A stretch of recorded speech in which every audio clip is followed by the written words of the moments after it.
Good morning. So I'm here today with a little easy egg muffin recipe. I threw it together one morning and took it into a team meeting at work, and my colleagues had said they thought they were really tasty, so it was just a little alternative, something that you can make fairly quickly. The fillings that I put in, I mean, it is your own choice, you can throw a lot of different things in, but I'm just going to show you my favourite. So what I'm doing first is I'm sauteing off a finely chopped small red onion, and I'm sauteing that off. I've got my frying pan on with 3/4 of a tablespoonful of olive oil. I'm going to saute the onion off with that. To that, I'm going to add half a tablespoonful of light brown sugar and a tablespoonful of balsamic vinegar. I'm only putting half the sugar in. If I was using maybe a slightly cheaper or more vinegary olive oil, I'd put a full tablespoonful of sugar in.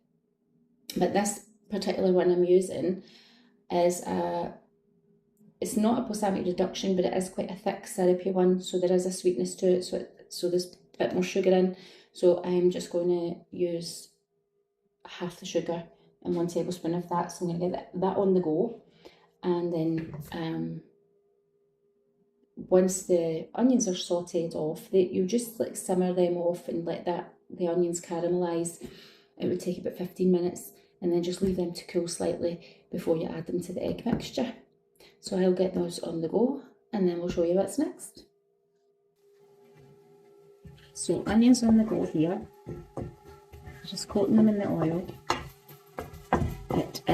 My ring goes up to a 9 and it's at about a 6 just now. I will turn it down a little bit more. So they've now got the oil on them, so I'm going to add the sugar. Just sprinkle the sugar over the top. And then a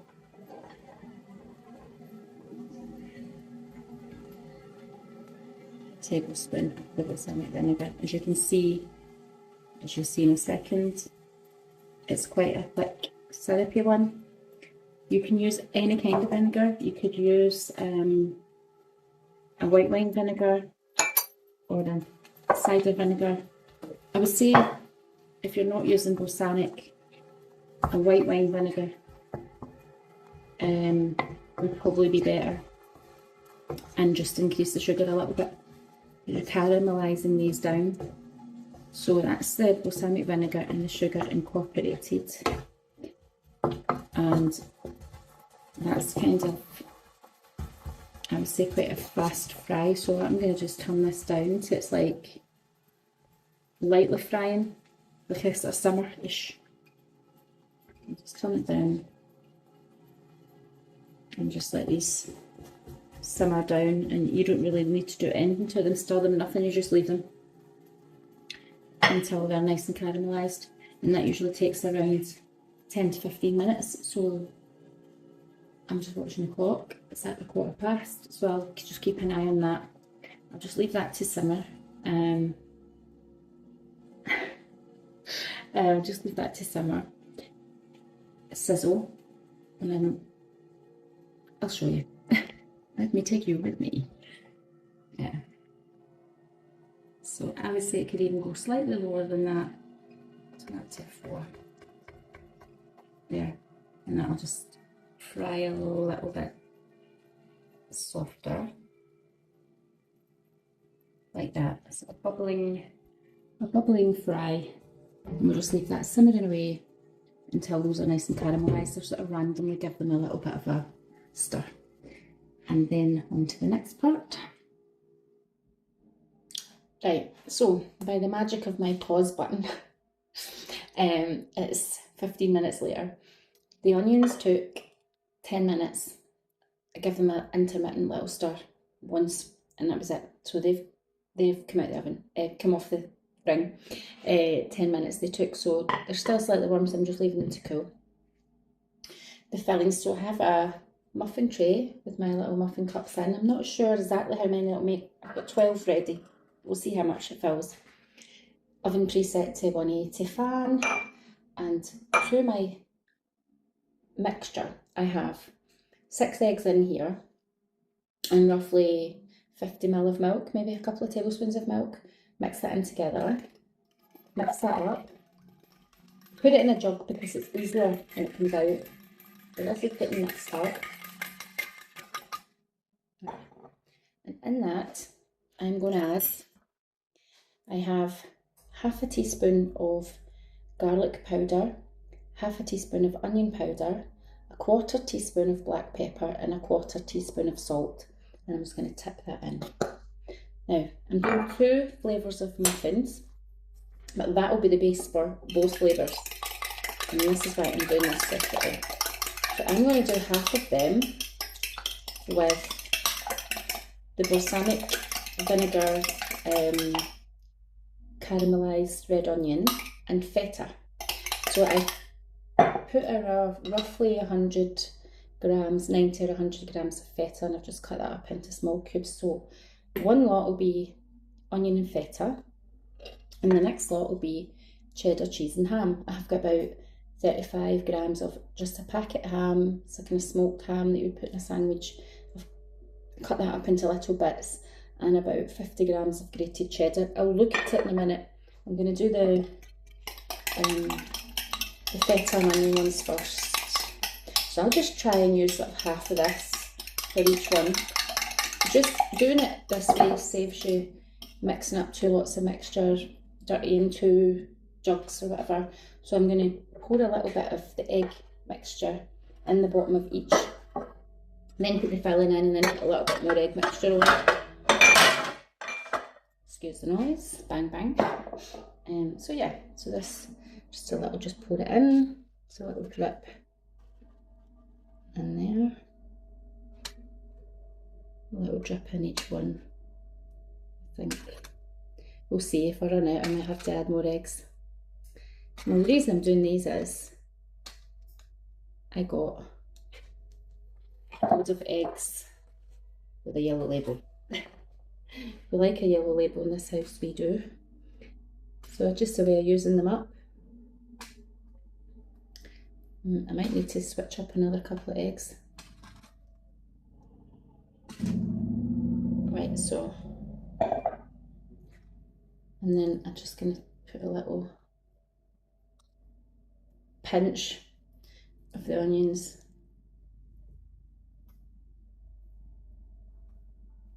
in each.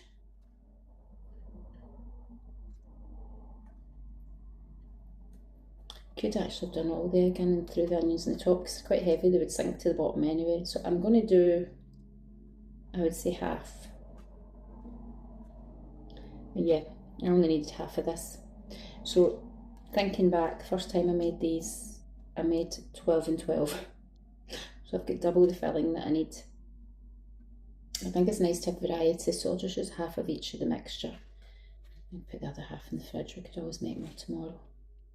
Because if we cover up the onions and the feta, it will keep till tomorrow. Yeah, I've only used half of that because I don't need it all. Right, so that's one lot with some nice fillings. I think that'll do. I'll just do another bit of onion, never mind. I like it oniony. I like it oniony. Right, so that's that.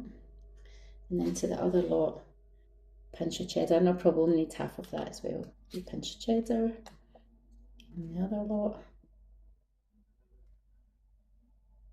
pinch of cheddar. It's hard to sort of say, I just eyeball things, so it's like grams, tablespoons, I don't know, maybe half a tablespoon of grated cheddar, maybe looks like, roughly. I just, you know, that much. Some of the ham, a pinch of the ham, like this much ham in each one.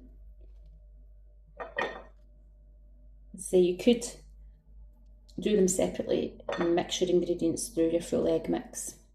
So one would have been enough, one of these would have been enough for the full egg mix that I've mixed up. So I'm halving the ingredients. Just because I haven't made these for a while.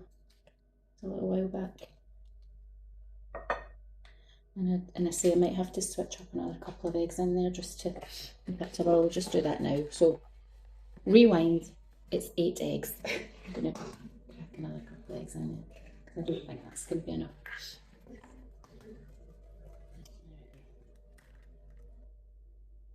Oh, let's give it another.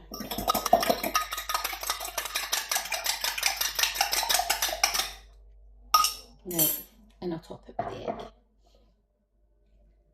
There we are. The topper. You only want them to be 3/4 full because they will rise a bit. I mean, it's not cake muffin, but they will definitely rise. There we are. And that's the good thing about putting it in a jug. Instead of trying to scoop it out from a bowl with a spoon and all of that, it just pours in nicely from the jug. Yeah, 8 eggs was the perfect amount.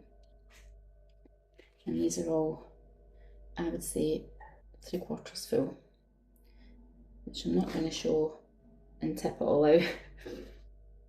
And that's it. So they'll go into the oven and they'll take probably about 20 minutes. I'll let you know at the end. In the oven they go. Right, so the muffins are ready to come out of the oven. And as we can see, they are toasty, golden brown. You should leave them in the muffin tray for 5 minutes before you take them out. They will shrink down again, they'll deflate a little bit, just like a souffle would deflate.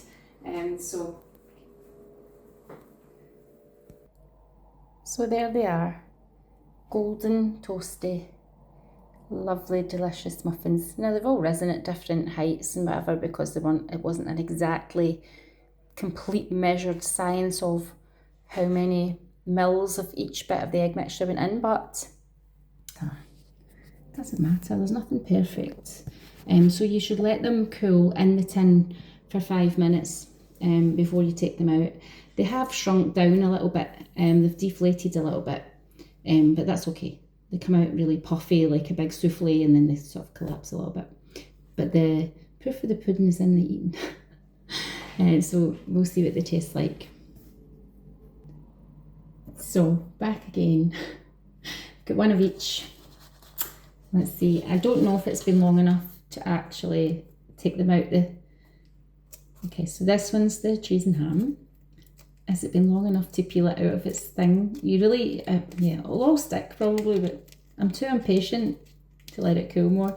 If it was cool more, it would come out better. No, it's collapsing as we speak, but anyway, it still tastes good.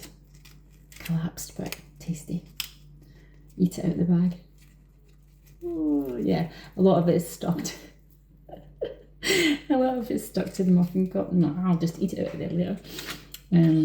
Right, I'll give the balsamic and feta one a little bit longer. So yeah, we'll just cut into this. And you can see it's all nice and fluffy in the, you can steam coming off it because I honestly didn't leave it long enough. I usually have a lot of patience, but not when it comes to waiting in the tasty food. So yeah, all nice and fluffy and tasty.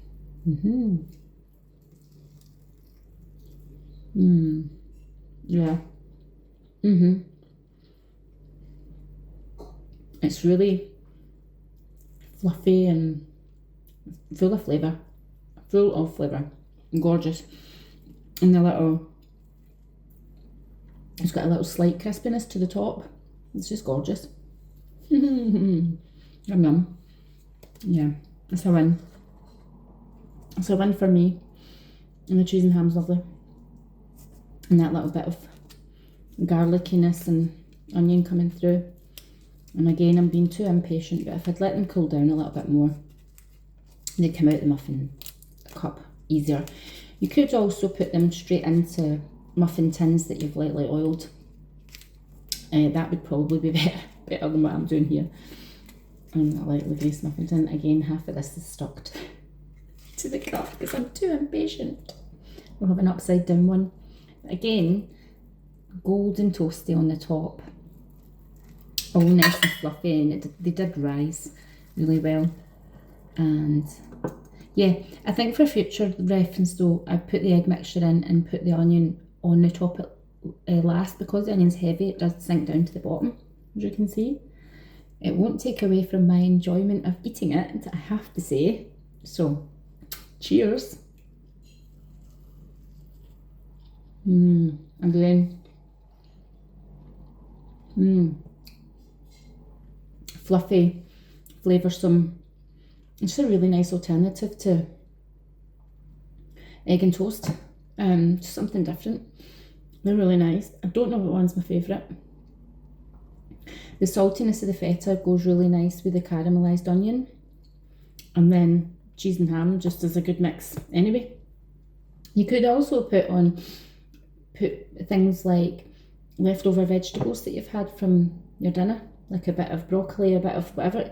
That would be nice as well. I think pretty much anything that you would put in a quiche, because it's sort of like a quiche filling kind of flavour, a little bit more solid, but it's sort of like that, but without the crust, really. So I'm away to stuff my face with this scran. I hope you've liked it, and if you make them, let me know how you go. And the next time, I'll maybe let them cool better so that I'm not, yeah, I could have presented it better, but you know what? This is real life. Your food doesn't turn out perfect looking like it's just came out of a cookery magazine. This is real cooking. This is what you do in the home. That's it. Hope you like it. Let me know. See you soon. Scran and blether, scran and blether, scran and blether. Come on in, scran and blether, scran and blether. Welcome to good food and good chat.